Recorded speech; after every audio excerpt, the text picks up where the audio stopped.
So we got Whammy, we got Sunburst, Montana. Am I forgetting anything else? The Alaskan Assassin. There you go. I mean, we don't have enough time for this, Ben. A big thing you mentioned to us last year is how strong that offensive line was. You have so many different guys you can plug in, kind of shuffle the deck a little bit. Kind of the same question I asked earlier about that defensive line, just how much of a luxury is it to have all those big guys back up on front? Yeah, it's rare. You return everybody that played, and then you can plug a couple more guys into that mix. We're now joined by the head coach of the Idaho Vandals, Jason Eck, who, by the way, I mentioned this off air, definitely the best dressed team here at the Big Sky Media Kickoff. You got Hayden Hatton. That was his prom coat. That's unbelievable. He looked good at prom. He still fits into it. He's looking good. So we're trying to keep your energy. You look sharp today, so we wanted to make sure we look sharp as well. Well, you were saying, too, you had to get a new suit after being at this event last year, too. Yeah, he only had one suit last year, and I think you make the playoffs. I figure I need two suits now.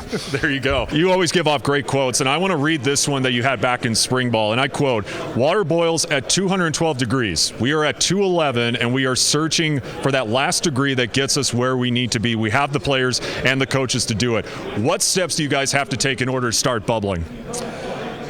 Right now, the team is working on the culture side. It'll be interesting to see how Tommy Millan, Sean Chambers kind of continue to emerge in that passing game. But you mentioned the running game. I mean, my goodness. Marquis Johnson, Lane Sumner, even though he's kind of in and out of the lineup, we know he can make big plays. He's a player. Elijah Elliott. I mean, you got a couple options. And obviously, Tommy Millan and Sean Chambers can also run the heck out of the football. Well, they finished second in the FCS last year. All right, Jay, appreciate it. Joined now by a couple big playmakers out of Ogden of the Weber State Wildcats, or I like to say it, the unofficial cornhole champs of last night's barbecue that we had. Seriously, these two guys were absolutely killing it out there.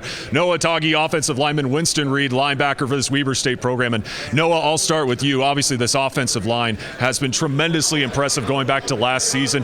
What makes your O-line just so special and so dominant? You and I were talking off screen, and maybe this gives me a couple, point deductions for maybe some Vandal fans, but I ended up going to school 8 miles away across the border at Washington State, but obviously spent a lot of time in Moscow. Love Moscow.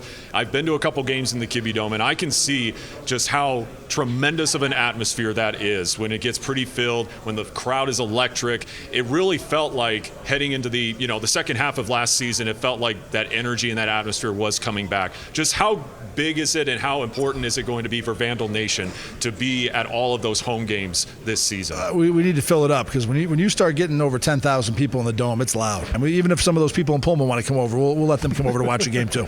No, they'll come. I guarantee you. They come to our restaurants all the time. There's always a wait sometimes till all the Pullman people come to all the better restaurants in Moscow. Coach, first of all, welcome back to being a coach in the Big Sky, your first head coaching job since 2011. What does this opportunity mean for you, not just leading a program again, but leading this Cal Poly program?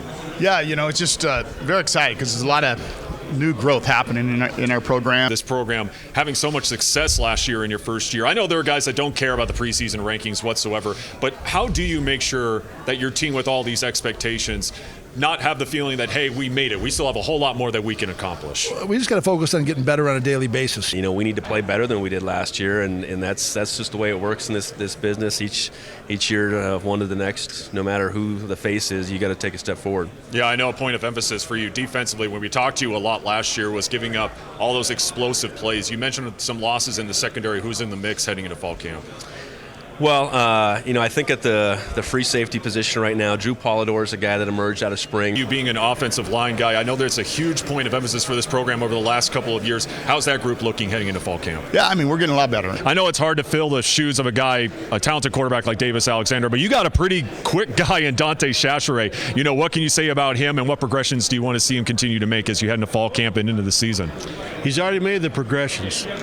He's put on about 18 to 20 pounds. The biggest example, Idaho was down in the preseason polls last year. What did they do last year? They make it to the FCS playoffs. So for the first time since 1995. I know. There's been a little bit of a hiatus there. No question about that. Jason Eck obviously doing a tremendous job. Obviously, you and I on the Montana State side of things, what are some of the biggest storylines? Obviously, talking to Sean Chambers, Brent Vegan, Nolan Askelson. What do you see for this Montana State team this year? Well, I asked Sean Chambers that question. You being a defensive guy, you lose guys like Ty Okada and Callahan O'Reilly on Montana State. Nolan Askelson, we've been told multiple times last year he was kind of like a third starter You know I love on that guy. team. I love that guy. No, I know you do. I'm sure you're glad that they brought him here this Absolutely. weekend here to Spokane. But, what do you envision for this Bobcat defense here in 2023? Yeah, I think, old Seabass, Sebastian Valdez up front has kind of established himself. Your situation last year being our analyst was a little different than Ashley Washburn's and I's, because that was the first year Ashley did sideline reporting for college football. That was the first year I've ever done play-by-play for college football games.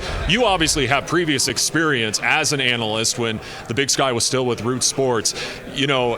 How great of an opportunity is this to continue being on TV, being an analyst, and how much fun are you having despite having to put up with me? The latter part is a lot. You're right. That was probably the biggest thing we talked about the other night during the Big Sky Hall of Fame ceremony. It's like, this weekend has been awesome here in Spokane, but it's like, let's just get to September 23rd already and start calling these games. I know you're excited to call the Grizz again. I'm excited to do Montana State again. And it just shows how awesome the Big Sky Conference is, with all the teams making the playoffs, all the teams in the preseason top 25. This is going to be a fun 3 hours.